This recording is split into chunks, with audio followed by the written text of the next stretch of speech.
아멘. 오늘도 살아계신 하나님께서 이 자리에 오신 우리 성도님들과 함께 하심을 믿습니다. 우리 옆에 분들에게 최대한 즐겁고 기쁘고 행복한 표정으로 로또 복권 한 100억 된 기분으로 옆에 분들한테 환하게 웃으면서 축복할 때 하나님의 은혜가 넘치시기를 바랍니다 하고 인사하겠습니다. 한 번 더 하겠어요. 성도님 사랑합니다 하고 인사하겠습니다. 어느 교회 어느 가난한 성도가 어느 날 그 집안 형편으로는 도저히 생각할 수 없는 거액의 헌금을 드렸어요. 그래서 목사님이 물어봤어요. 왜 이렇게 거액의 헌금을 드리느냐 이렇게 물어봤더니 하나님 앞에 서원해가지고 그것을 드린다는 것입니다.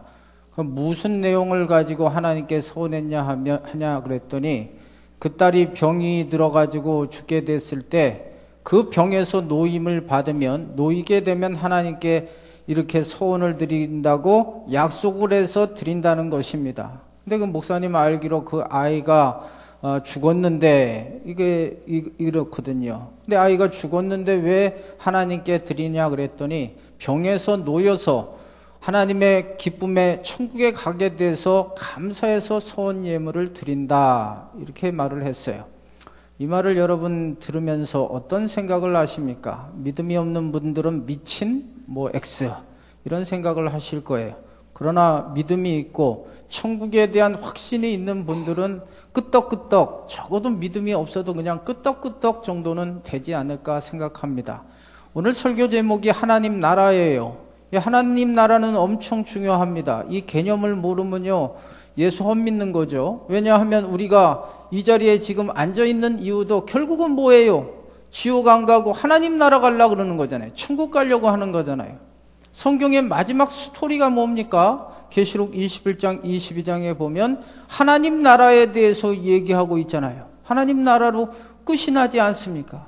오늘도 예수님께서 말씀을 보니까 이 땅에서 십자가에서 돌아가시고 나서 3일 만에 부활하시고 이 땅에 이제 40일 동안 계시면서 한 일이 뭔 일을 했느냐 하면 오늘 보면 3절에 보니까 하나님 나라에 대해서 말을 했다 그랬거든요. 우리 예수님께서는 사실 끝까지 하나님 나라 얘기를 하는 거예요. 처음 시작하신 사역에도 마태복음 4장 17절 말씀에 보면 비로소 예수께서 전파하여 가라사대 회개하라 천국이 가까웠느니라 그랬거든요. 하나님 나라에 대한 얘기를 하는 거예요. 예수님께서 많은 설교를 하시고 마태복음 13장을 비롯한 많은 비유의 말씀의 초점도 뭐냐 하면 하나님 나라입니다. 하나님 나라에 대한 이야기를 주구장창 일괄적으로 말씀하시는 거예요. 그만큼 이 하나님 나라는 엄청나게 중요한 거죠.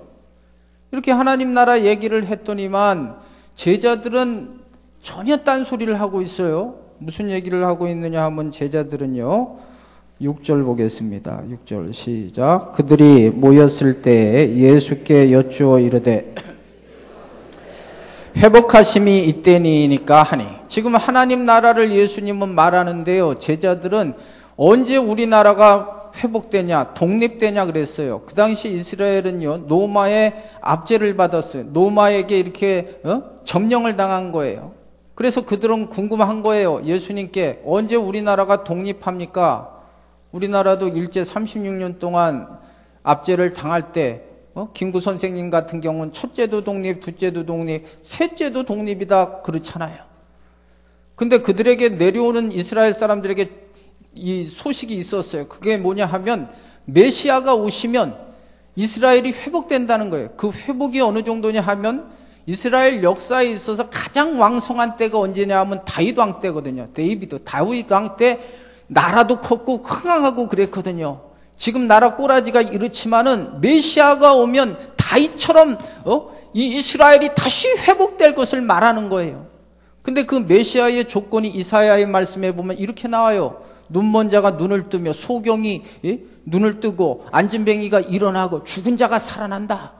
근데 예수님이 와 보니까요 안진뱅이 일어나고요 중풍병도 치료가 되고요 소경이 눈을 뜨고 죽은 자도 살립니다.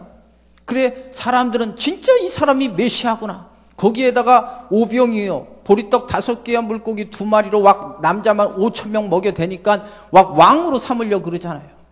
근데 나중에 보니까 십자가에서 그냥 맥없이 죽어버린 거죠, 예수님이. 그래, 이제 모든 게 절망적이고, 야, 이제 끝났다, 메시아도 하늘 갔네, 이렇게 생각한 사이에 예수님이 부활하시고 나타나시니까 진짜 이분이 메시아다, 메시아가 나타났으니까 우리나라는 이제 해방된다, 이런 생각을 가질 수밖에 없는 거죠. 여기까지 이해가 되세요? 그러니까 하나님 나라에 대해서 예수님은 말하는데 제자들은 이스라엘의 회복을 말해요. 참 생각이 다르죠. 근데 우리가 하나님과 우리 생각이 어떻게 보면 다를 수밖에 없어요. 이사야 55장 8절 9절에 보면 하나님의 길과 우리 길은 다르며 하나님 생각과 우리 생각은 다를 수밖에 없어요. 여러분, 신앙생활이라는 게 뭡니까? 자기 생각을 그대로 주장하는 게 신앙생활은 아니죠. 하나님의 생각에 우리 생각을 맞추는 거 아닙니까? 근데 그게 쉽지가 않아요. 그래서 하나님은 우리에게 고난을 통해서 또 어려움을 통해서 깨달음을 통해서 자꾸만 신앙생활을 말씀에 맞추고 하나님의 뜻에 맞추게끔 하는 것이 신앙생활이거든요. 그렇다고 지금 이 제자들이 말하는 것이 완전히 틀려먹었습니까? 아니잖아요. 현실적인 얘기를 하잖아요. 그럼 예수님은 현실은 완전히 무시해버리냐 이거죠. 예수님은 우리 생각을 모를까? 여러분이 지금 오늘도 여러분의 형편과 처지를 몰라가지고 예수님은 지금도 하나님 나라 얘기를 하고 앉아있을까? 여러분이 지금 돈 문제, 자식 문제, 또 인간관계 문제, 이런 거는 하나님이 완전히 개무시하고 그냥 하나님 나라나 바라봐라, 유토피아나 바라봐라, 그렇게 생각하실까요? 시편 139편에 보면 하나님은 우리의 말 속에 무엇이 있는지도 아시고 앉고 일어섬도 아시고, 히브리서 4장 15절, 히브리서 2장 18절 말씀에 보면 우리와 똑같이 고난을 당하셔서 우리의 형편을 다 아신다, 이렇게 말씀하고 계세요. 그럼 왜 이렇게 예수님은, 제자들은 이스라엘의 회복에 대한 관심을 갖고 있는데 예수님은 왜 하나님 나라에 대한 이야기를 했을까? 이 말은요, 우리의 삶을 무시해서 그런 게 아니에요. 그러면 오병이어 기적 같은 것도 행하면 안 돼요. 우리의 육체적인 것, 필요한 것들은 무시해버리는 거죠. 그러나 우리가 주기도문을 고백할 때도 일용할 양식, 데일리 브레드를 말하잖아요. 우리의 필요한 것을 얘기하잖아요. 우리 주님은 우리의 육적인 것도 필요한 걸 아세요. 그러나 무엇이 중요하냐, 무엇이 우선순위냐를 얘기하는 거예요. 하나님 나라가 우선순위라는 거죠. 이해가 되세요? 그게 요한 3서 2절 말씀에 영혼이 잘된 같이 범사가 잘되고 강건하기를 원한다 그랬거든요. 영이 중요한 거예요. 영이. 캠브리지 대학의 루이스 교수가 이런 말을 했어요. 하늘을 겨냥하면 땅은 덤으로 얻을 것이고 땅을 겨냥하면 아무것도 없다 그랬거든요. 마태복음 6장 33절 말씀에는 너희는 먼저, 우선순위, 먼저 그의 나라와 그의 의를 구하라. 그리하면 이 모든 것을 너희에게 더하시리라. 오늘 이 자리에 오신 분들, 여러분의 삶의 우선순위가 확실히 정립되기를 바라요. 천국을 믿으면요, 이 땅에서 잘 먹고 잘 살면 뭐 하겠어요? 누가복음 16장의 말씀대로 부자처럼 좋은 집에서 매일 파티하고 옷도 그냥 비싼 양복 입으면서 좋은 차 타고 돌아다녀 봤자 죽어가지고 지옥 가면 무슨 소용이 있겠어요? 그걸 말하는 거예요, 주님이. 영적인 게 먼저 돼야 된다는 거죠. 그럼 이렇게 왜 하나님 나라가 중요하느냐? 먼저는 이 땅에 소망이 없기 때문에 그래요. 이 세상에 지금 과학기술 문명이 발달하고 끝까지 갈 것 같지만 성경은 끝까지 갈 것을 말하지 않아요. 계시록 18장 2절, 계시록 21장 1절 말씀 보면은 이 세상은 전 다 사라져버려요. 노아 때 죄악에 관영하니까 하나님이 심판을 하셔가지고 물로 다 쓸어버렸잖아요. 마지막엔 베드로후서 3장 10절 말씀에 보면 주님께서 불로 이 세상을 심판하시고, 계시록 21장 1절 2절 말씀에 보면 다시 이 세상이 없어지고 하늘에서 새 하늘과 새 땅이 내려오게 됐다고 말씀하고 있어요. 계속 가지를 않아요.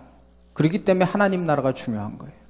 그리고 우리의 삶을 봐도 소망이 없어요. 시편 91편 10절에 보면 우리의 연수가 70이요 강건하면 80이라도 그 연수의 자랑은 수고와 슬픔뿐이요 신속히 날아간다 그랬어요. 여기 연세 드신 분들 계실 것입니다. 육체는 늙어가고 막 다 처지지만 마음은 항상 애들 아닙니까? 언제 이렇게 시간을 돌려보면은 언제 이렇게 내가 이렇게 늙었나? 순간이 죽는 것도 여러분. 이사야 40장 6절 8절 말씀에 보면 풀은 마르고 꽃은 시들어버리는 거예요.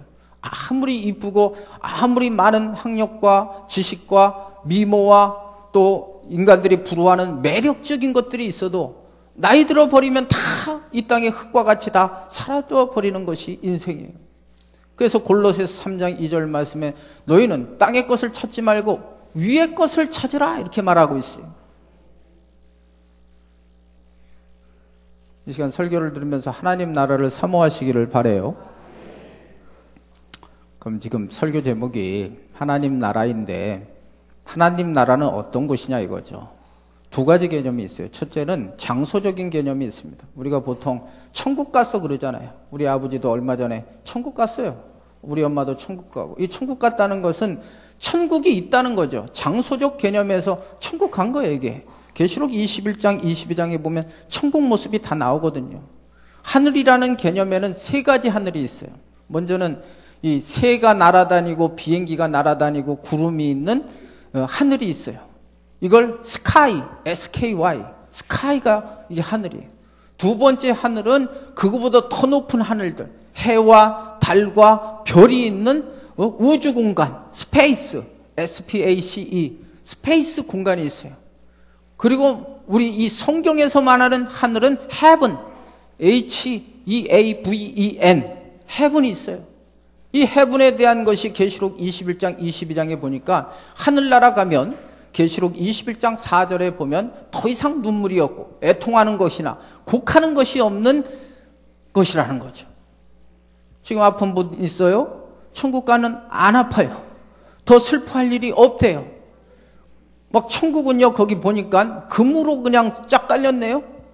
그 건물들도 온통 세상에 희귀한 그 보석으로 되었다는 거죠. 거기는 햇빛도 필요 없어요. 하나님의 영광이 비치기 때문에 더 이상 해가 필요 없어요. 물론 여자들은 보석에 좋아하니까 천국 가면 참 좋겠다 그러지만 남자들은 사실 보석이 뭐 돌이지 뭐 아무 상관이 없거든요. 예. 저는 왜 천국을 가고 싶으냐 하면 우리 엄마 아빠도 보고 싶지만 우리 주님이 계시기 때문에 가고 싶어요, 여러분. 그 장소적인 천국이 있어요. 305장을 쓴 작사자가 존 뉴튼 목사입니다. 이 목사님은 워낙은 아주 악독한 노예 상인이었다가 토마스 아켐푸스의 그 그리스도를 본받아라는 책을 보고 목사가 된 사람이에요. 이분이 이런 글을 남겼습니다. 천국에 가면 세 가지 때문에 놀란다는 거예요. 천국에 가면. 첫째는 있어야 될 사람이 없는 것 때문에 놀란다는 거예요. 이 지금 같이 교회 생활을 하잖아요. 다 여러분들 천국에서 뵙기를 바라요. 근데 저 사람 저렇게 신앙생활 열심히 했으면 당연히 천국에 있어야 되는데 없는 거예요, 이게. 그래서 놀란다는 거예요. 두 번째 놀란다는 것은 저렇게 신앙생활 해가지고는 천국 못 가는데 하는 사람이 있기 때문에 놀란다는 거예요. 이 얘기는 뭐냐 하면 함부로 판단하지 말라는 거죠. 여러분들 눈에 보여지는 게 전부가 다 옳다는 건 아니죠. 예를 들어 옆에 분들 다 아세요? 숟가락까지 알아요? 마음도 모르잖아요. 그러니까 함부로 옆에 사람들 신앙을 평가하고 정죄하고 비판할 자격은 없어요. 누구만? 하나님만이 심판하실 수 있어요, 여러분. 이해하십니까? 마지막으로 놀라운 것은 자기가 천국에 있다는 사실 때문에 놀랄 것이다 라고 그랬어요. 여러분 다시 한번 하늘나라 가시기를 바라요. 이게 장소적 개념의 천국입니다. 천국이 있어요. 헤븐입니다. 천국이 있어요. 두 번째 개념의 천국은 하나님이 다스리시는 곳이 천국이에요. 주님이 다스리시는 곳, 주님이 통치하시는 곳이 천국이에요. 우리나라에도 대사관들 많아요. 외국에서 미국 대사관, 호주 대사관, 중국 대사관, 아프리카 대사관. 하여튼 전 세계에 우리나라의 대사들을 파송했어요. 여러분, 미국 대사관 예를 들어서 그 영역에는요, 우리나라 공권력이 들어갈 수가 없어요. 거기는 대한민국 안에 있지만 거긴 미국 땅이에요. 왜 치외법권 지역이라 그러는 거죠. 우리나라도 마찬가지예요. 외국에 있는 우리나라 대사관에 함부로 그 나라가 들어갈 수가 없어요. 왜냐하면 거기에는 대한민국 영토기 때문에 그래요. 주님이 다스리시면 거기는 천국이에요, 여러분. 누가복음 17장에 보면 이런 얘기가 나와요. 그 당시 종교 지도자인 바리새인들이 예수님께서 뭐 이 천국 얘기를 하니까요. 천국 어디 있습니까? 그랬더니 천국이 네 속에 있대. 마음속에 있다는 거예요. 그게 뭔 말이냐 하면 주님의 통치를 받고 다스리심을 받으면 그 마음이 천국이라는 거예요, 여러분. 여러분 가정이 주님의 통치를 받으면 가정 천국이 되는 거고요. 우리 재단이 주님의 통치를 받으면 교회 천국이 되는 거고요. 주님의 다스림이 있는 곳에 하나님 나라가 임하는 거예요. 여러분 주님의 통치를 받으면 거기에는 뭐가 있어요? 행복함이 있죠. 반대로 마귀의 통치를 받으면요 불행해져요. 여기 복음서에 보면 마귀들이 역사하면요 인간이 인간 같지 않게 살잖아요. 옷도 다 벗어버리고 사람들로부터 떨어져서 막 무덤에 살고, 마가복음 5장에 보면 매일 소리 지르고 다른 사람들에게 불쾌감을 주고 인상 쓰고, 이게 지옥 같은 삶이잖아요.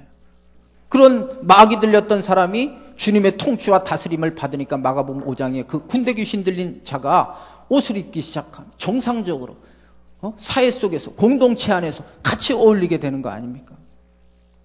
또 주님의 통치와 다스림이 되면은 오늘 여러분이 어떠한 문제를 가지고 왔던지 그 문제에 주님께서 개입하여 주실 줄로 믿어요. 주님이 개입하여 주시면요 어떤 문제도 해결될 줄로 믿습니다. 왜냐하면 주님은 전능하시고 주님은 그 문제보다 더 크신 하나님이시기 때문에 그래요, 여러분. 세계적인 물리학자였던 알베르트 아인슈타인 박사가 있습니다.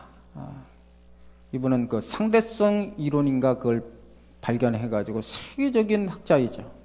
이분이 참 강의를 열심히 했나 봐요. 한번 강의를 하면 막 열강을 토하고 그래서 그 강의를 사람들이 참 좋아했다고 합니다. 근데 어느 날 이렇게 너무 이렇게 강의를 많이 하다 보니까 피곤해가지고 좀 힘들어 하니까 그를 모시고 다니는 운전기사가 이렇게 얘기를 합니다. 제가 박사님 강의를 수백 번 많이 들어가가지고 제가 한번 강의를 해보겠습니다. 왜냐하면 그 당시에 지금처럼 이렇게 인터넷이나 이런 것들이 발달되지 않아서 뭐 아인슈타인 얼굴도 잘 모르니까 처음 보니까 그냥 가가지고 하면 되는 거예요. 그러니까 이제 역할을 바꾼 거죠. 그 운전기사는 아인슈타인 박사가 되는 거고 아인슈타인은 운전기사가 되는 거예요. 그 강의를 시켰더니 진짜 잘하는 거예요. 그 이제 힘들 때마다 어려울 때마다 이제 이 운전기사를 시킨 거예요. 한 번은 이 아인슈타인 박사가 프린스턴 대학에 재학 중에 교수로 있을 때 하버드 대학에서 강연 요청이 들어왔어요. 그 하버드 대학 가서가 좀 몸이 피곤해서 그럼 오늘 네가 해라 해가지고 운전기사를 시킨 거예요. 그 강의가 다 끝나고 이제 끝날 쯤 돼서 이 하버드 대학 교수들도 자존심이 있으니까 거기에 대해서 막 질문하기 시작한 것입니다. 이거는 참 황당한 거잖아요. 아무리 강의를 해도 질문에 대해 답을 할 수 있는 수준은 아니죠. 이때 이 운전기사가 아주 지혜롭게 대답을 했어요. 아니 그걸 질문이라고 하시냐고. 이 정도 수준이면 제 운전기사가 나와서 설명하겠다고. 그러니까 운전기사 실력은 안 돼도 진짜 오리지널 아인슈타인은 다 되는 거잖아요. 우리 실력은 안 돼요. 문제를 해결할 수 없어요. 그러나 우리의 좋으신 아버지 하나님, 전능하신 하나님, 전지하신 하나님, 무소부재하신 하나님, 문제보다 크신 하나님, 그 하나님이 역사하시면 해결되는 거예요, 여러분. 주님의 통치를 받으셔야 돼요. 예수를 믿으면서도 가야 할 천국도 확실히 보장이 돼야지만 이 땅에 살면서도 마음의 주님의 통치와 다스림을 받고 여러분 가정도, 우리 교회도, 여러분 공동체도, 여러분 회사에도 주님의 통치를 받으시기를 바라요. 그럼 어떻게 하면 주님의 다스리심을 받을 수 있을까요? 첫째는 성령 충만하셔야 돼요. 한번 따라 보실래요? 주님의 다스리심을 받기 위해서는 성령 충만하십시오. 고린도후서 3장 17절 말씀에 주는 영이시니 주의 영이 계신 곳에는 자유함이 있다 그랬어요. 그래서 성령 충만이 중요한 거예요. 주의 영이 계신 곳에는 자유함이 있어요. 귀신도 나가게 되고 병도 치료되게 되고 문제도 해결되게 되고 주의 영이 계신 곳에 눌렸던 것들이 일어나는 거예요. 다시 한번 축복합니다. 여러분 성령 충만 받으시기를 바랍니다. 두 번째는요, 말씀에 순종하셔야지만 주님의 다스리심을 받을 수 있어요. 어떤 여인이, 가정주부가 우울증에 걸렸어요. 참, 이 우울증 걸리면 참 힘들어요, 어떻게 보면은. 그래가지고 하나님을 믿지만, 기독교인들 중에 사실 우울증 걸린 분도 많거든요. 하나님 앞에 기도하기를, 이 세상 살고 싶지 않아요. 그냥 하나님 가게 해주세요 하고 기도를 했습니다. 그러던 어느 날 하나님께서 응답을 주시기를, 야, 가기 전에 네 집 꼬라지를 보니까 너무 더럽다. 3일만 청소를 깨끗이 한번 해봐라. 그리고 데려가겠다. 그래서 이제 3일 동안 청소를 깨끗이 집안을 꾸며놨어요. 하나님 됐지요. 그래, 이번엔 또 하나 또 축제를 줄게. 이제 가면 애들 못 보니까 애들한테 3일 동안만 정말 그동안 못 해준 거 다 해줘라. 그래서 3일 동안 또 애들한테 그 엄마로서 역할을 다 해준 거예요. 마지막 한 번만 더 너한테 이야기한다. 부탁한다. 네 남편한테도 그동안 잘 아내의 역할을 못했으니까 아내로서 3일 동안 남편한테 최선을 다해라. 그 다음 우리 가자. 그래서 3일 동안 최선을 다해서 남편한테 해줬어요. 야, 자, 그러면 이제 마지막 가자. 근데 마지막 너희 집 한번 이 모습을 바라봐라. 딱 바라보니까 집안 깨끗해졌죠. 애들이 엄마 사랑을 받으니까 너무너무 좋아하죠. 남편 좋아하죠. 깨달은 거예요. 아, 이게 여기가 천국이구나. 주의 말씀에 순종하면요, 하나님의 다스림을 받으면요, 거기가 하나님의 나라가 돼요, 여러분. 오늘 말씀도 그런 얘기예요. 예수님께서 예루살렘 성전을 떠나지 말고 기도하라. 예수님 말씀에 순종할 때 거기에 하나님 나라가 임하는 것입니다. 그래서 신앙생활의 키워드 중에 하나가 순종하는 거예요. 불순종하면요, 하나님의 다스림을 못 받아요. 사도행전 5장 32절에 보면 순종하는 자에게 성령이 역사하신다 그랬거든요, 여러분. 그러니까 좀 자기 생각과 기분에 마음에 안 들어도 그게 하나님의 말씀이면요, 여러분이 하나님의 다스림을 받기를 원하면요, 순종하시기를 바라요, 여러분. 세 번째로, 하나님의 다스리심을 받기 위해서는 반드시 기도가 있어야 돼요. 오늘 본문 사도행전 1장 11절에 보면, 그들이 14절에 보면 120명의 성도들이 간절히 하나님 앞에 기도할 때 성령이 거기 임하시고 하나님의 통치와 다스리심을 받게 된다는 결론이에요. 기도하셔야 돼요. 제가 이번 여행에서 깨달은 것을 이제 금요일 날 설교를 했어요. 여기 금요기도에 오신 분들은 알겠지만, 그게 제가 안식월 때 깨달은 진리예요. 우리 교회가 어떻게 가야 될까? 그러면서 제가 여러분들에게 화두로 던진 게 기도의 달인이 됩시다 그랬어요. 기도의 달인. 생활의 달인. 뭐 전문가들을 달인이라 그러잖아요. 우리 그리스도인들은 뭐의 전문가가 되셔야 되냐 하면 기본적으로 기도의 달인이 되셔야 돼. 그래야 이 100세 시대에 죽기 전까지 인생을 즐겁게 하나님의 일을 하면서 하나님이 주시는 그 힘을 받으면서 신나는 교회 생활, 즐거운 신앙생활이 될 수가 있어요. 기도하지 않으면요, 기도가 모든 것의 시작이에요. 사무엘상 12장 23절에 사무엘이 그런 말 했네요. 기도 쉬는 죄를 결단코 범하지 않겠다. 그러니까 기도를 쉬면요, 어떤 꼴이 나느냐 하면, 오늘 새벽에도 설교했지만 구실을 못해. 구실. 목사 구실도 못해. 기도를 못하면. 장로들도 구실을 못하고, 안수집사들도 구실을 못, 권사들도 구실을 못. 한번 보세요, 여러분들 주변에. 기도를 하면 구실을 하게 돼 있어요. 근데 단 컨디션이 성경을 보고 기도하셔야 돼. 내가 가끔 보면 기도 왕창 한다는 분들 보면요, 막 직통계시 받고 신비주의에 빠져가지고 혼자 세상에서 막 이렇게 무릉도원에서 앉아있는 분들이 있거든요. 그거 잘못 믿는 거예요. 성경을 안 읽고 성경의 말씀을 받지 않으면요, 이상한 종교가 돼버리는 거예요. 기도할 때 하나님의 영의 역사가 일어나요, 여러분.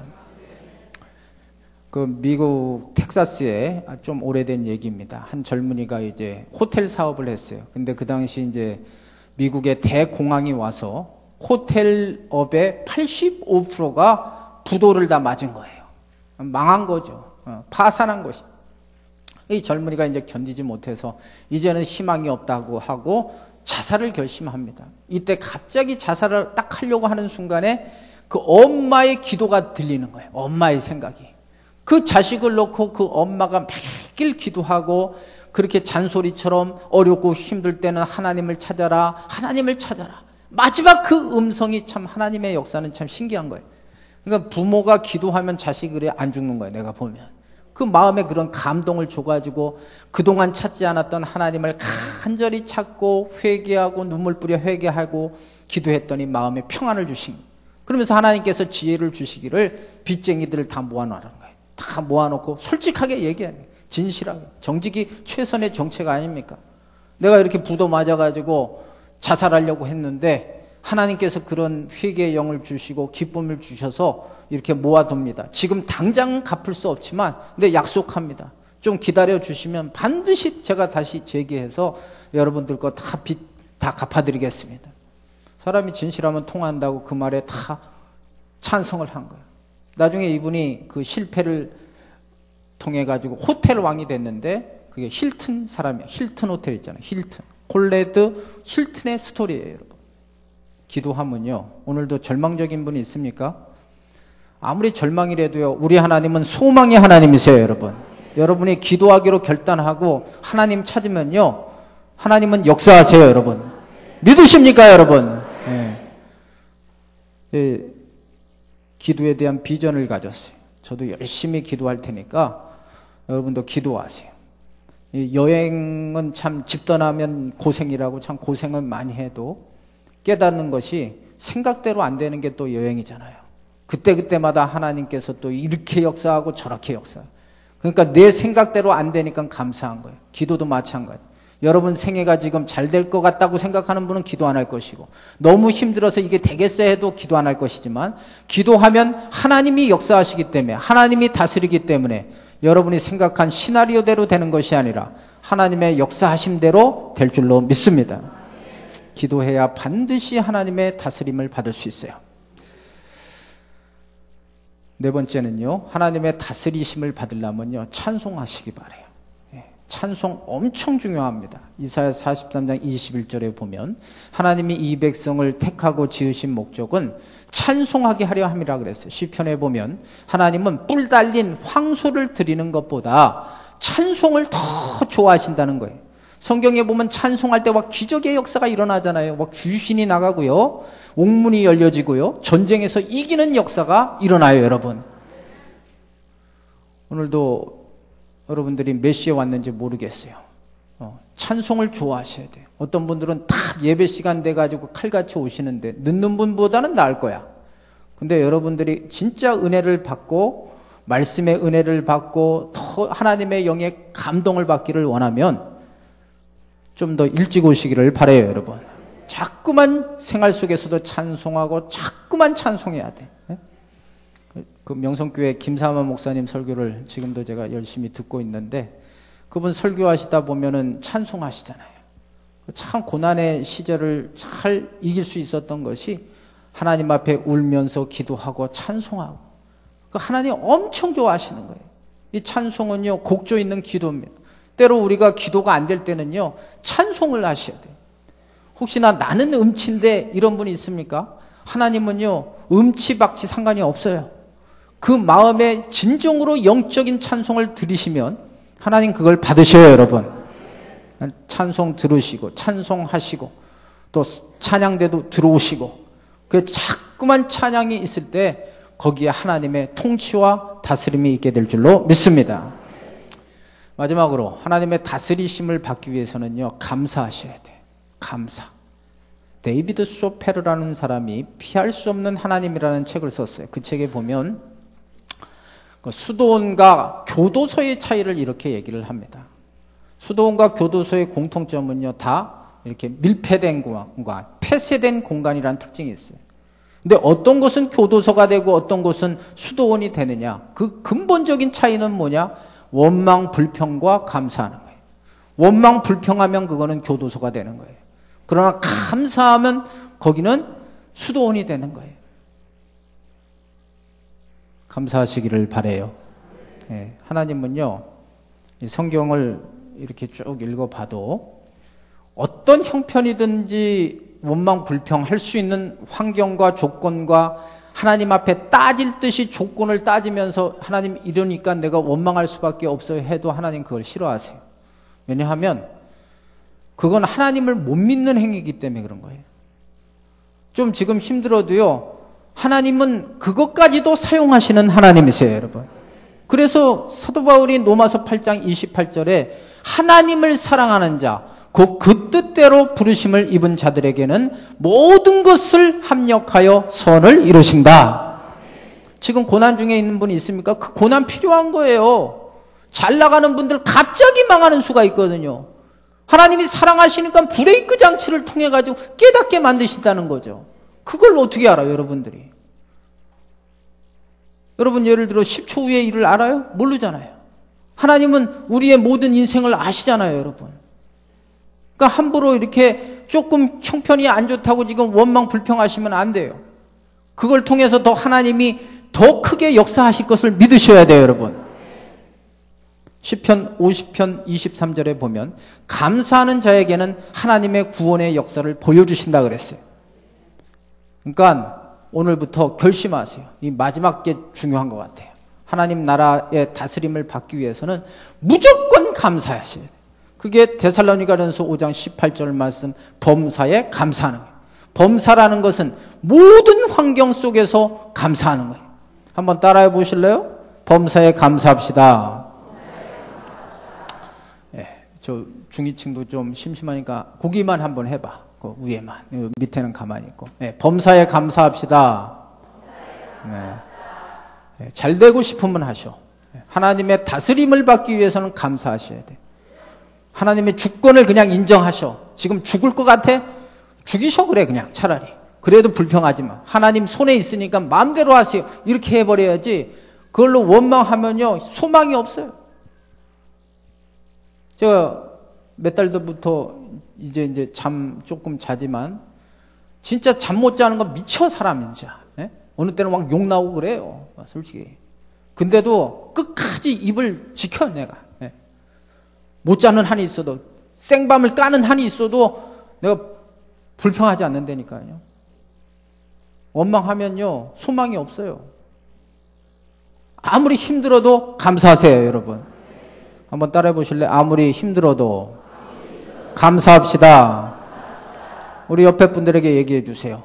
저는 몰라도 아무리 힘들어도 감사합시다. 시작. 말씀을 정리하겠어요. 우리 여기 앉아있는 목적을 생각하세요. 왜 앉아있어요? 천국 가려는 거죠? 천국은 두 가지 개념이에요. 장소적인 개념이 있고 이 땅에서도 천국을 경험하며 살아야 돼요.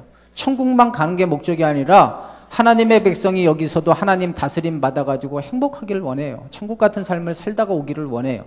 그러기 위해서는 주의 영이 역사하셔야 돼요. 성령 충만하셔야 되고 불순종하면은요 거기에는 하나님의 다스림이 없어요. 순종하셔야 되고요. 그 다음 기도하셔야 되고요. 하나님 좋아하시는 찬송하셔야 되고요.